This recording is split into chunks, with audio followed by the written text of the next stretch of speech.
study about some of the advantages of seeds. What are the advantages of having seeds? One advantage that we have is seeds are well protected. These are well protected because of the protective seed coat. So therefore we can be sure that the seeds are always protected because of the seed coat. And these are seeds can be dependable. We can depend upon this because the pollination and fertilization does not depend much on water. Okay, there are only hydrophilia there, but majority are other agents are used, and therefore we can depend upon the seeds. Thirdly, these seeds bring about new combinations. That means they bring about new genetic combinations, because seeds means two parents coming together, two sets of different genes coming together, and therefore the progeny we will get new genetic combinated progeny. And the fourth is these seeds can be stored. These seeds can be stored for a long time to be used later on, and therefore these are the few advantages of the seeds. And lastly, we also have the seeds have got strategies. Yes, strategies to adapt to new habitats. They can adapt to new habitats. So therefore, this is another important advantage of seeds. So these are the few advantages of seeds. Now I said seeds can be stored for a long time, and that leads us to the topic called as seed viability. Seed viability. What is the meaning of seed viability? Seed viability refers to the capacity of the seed to remain alive, so that whenever it is sown in the field is able to germinate. That means it cannot remain forever like that, and that means the capacity of the seed to germinate, that is called as a viability. And therefore seeds will eventually lose the ability to germinate for a period of some time, and therefore there are some seeds which lose their viability maybe after 1 month, 2 months, 3 months, and there are some seeds which can hold on to their viability for a long time. And such we have two examples which show the extreme period at which they can remain viable. And one such example is we have lupin, that means Lupinus, scientific name arcticus. Lupinus arcticus, that is the lupine plant. This seed of this plant, Lupinus arcticus, it is said that it was discovered during the excavation near Arcticus tundra. During that excavation it discovered, and the studies show that it flowered after a period of 10,000 years. That means up to 10,000 years it was viable. It was under dormancy, but still after 10,000 years also it was able to flower. That means this is the viability of this particular seed. And the recent one we have is the date palm called as Dactylifera. The recent one we have the date palm, and that is called as Phoenix dactylifera. Phoenix dactylifera, dactylifera, and this one has the viability of 2000 years.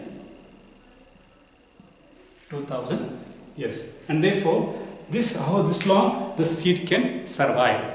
Not all the seeds can survive for so many years, but it shows that the seed's viability ranges from 2 months, 3 months to 100 years, 10,000 years, even 2000 years. And therefore this ability of the seed to germinate, the capacity of the seed to germinate, that is called as the viability of the seed. By knowing this viability, it becomes important for the crop breeders, the farmers, to know that how long can we keep this particular seed. Based on that, they can store the seed and they can use it for further use. And therefore, this is very important. The last two topics that we need to study in this chapter are the apomixis and polyembryony. So let's first look at what is apomixis. Apomixis means the production of seed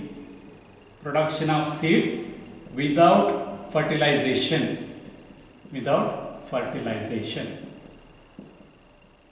So what is the meaning? I told you, for fertilization, for some seed production, there should be fertilization. But here we have production of seed is happening, but no fertilization. That means there is no fusion of gametes. How can this be happening? The reason how it can happen is, especially the egg in normal circumstances, the egg when is produced, it is always haploid. That means always n in number. That means it undergoes gametogenesis. In gametogenesis, the gamete undergoes meiosis to produce haploid gametes. Sometimes what happens in some species, especially the species of Asteraceae, that means sunflower family, or in grass family, during the production of egg, it does not undergo meiosis, but rather it undergoes mitosis. And by undergoing mitosis, it will produce egg. As a result, what happens when the egg has not undergone meiosis, the ploidy of the egg will be 2n. That means it's already diploid. Usually, when male and female gamete fuse, the ploidy of the zygote will be 2n. Whereas here, already the egg itself is 2n. That means diploid. And therefore, there is no fertilization taking place. And this egg will finally develop and will give rise to seed. And therefore, the production of seed without fertilization is called as apomixis. Then what about polyembryony? As the name suggests, poly means many, embryony refers to embryo. Polyembryony, that means many embryos. That means the presence of many embryos in a seed is called as polyembryony. The examples are citrus fruits. Examples are citrus, like we have lemon, simple ones, or orange. Lemon or orange. What happens in these seeds? If you take the seed and squeeze it, you will find more than one embryo. Usually in every seed there will be one embryo, whereas here in these seeds there will be more than one embryo, and therefore occurrence of more than one embryo is called as polyembryony. And here also the question is asked, how is possible that in one seed there are many embryos? For this you should remember the structure of ovule. Ovule is there, and inside all the 7 cells are there, and surrounding these are covered by nucellus. This is the nucellus cells. Now what happens in this species? Some of the nucellus cells, let's say this is a nucellus cells will go into the embryo sac. Nucellus cells will enter into the embryo sac, and these cells will develop into embryo. And therefore already we have one embryo because of the fusion of male and female gamete, and then these are nucellus cells surrounding the ovule.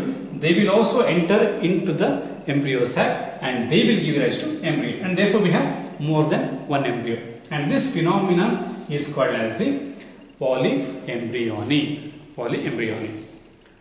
So therefore the understanding of this concept of apomixis will be very, very helpful, especially for the farmers, because these days farmers buy hybrid seeds. Hybrid seeds can be used only once. Farmers cannot reuse that seeds which we get from the hybrid, because hybrid seeds are they are a product of bringing together two genetic combinations, especially the desired ones.